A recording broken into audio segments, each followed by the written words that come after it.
Sir, భూలోకంలో సువార్త, ప్రార్థన, పరిచర్య, ఉపవాసం చేయకపోతే పరలోకం వెళ్ళే అవకాశం లేదా? సువార్త చేయకపోతే, ప్రార్థన చేయకపోతే, పరిచర్య చేయకపోతే, ఉపవాసం ఉండకపోతే పరలోకం వెళ్ళరా? పరలోకం ఎందుకు వెళ్ళరు? రక్షణ పొందిన ప్రతి ఒక్కరు వెళ్తారు.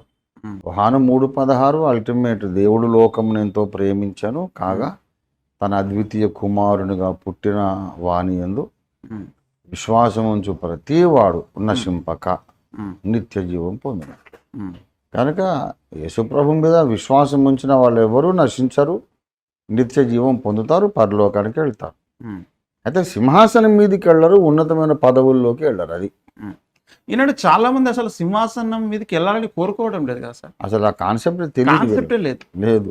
పరలోకానికి వెళితే చాలు, నరకంలో పడి ఫ్రై కాకుండా ఆ, పరలోకంలో కూర్చొని అల్లులు అల్లులు అనుకుంటూ ఉంటే చాలని అనుకుంటున్నారు. ఉమ్, అక్కడికి వెళ్ళినాక మళ్ళీ మనం వధువు సంఘము, వివాహము, ఉమ్, కొత్త జనాంగాలు పుట్టడము, నిత్యత్వంలో మనకు రాజ్యం అప్పగించడం, రాజ్యాలు ఏలడం, ఉమ్, ఇవన్నీ బాధ్యతలు ఉంటాయి అనే ప్రత్యక్షత వాళ్ళకు రాలేదు.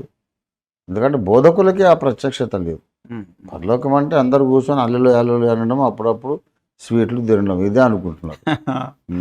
ఓకే.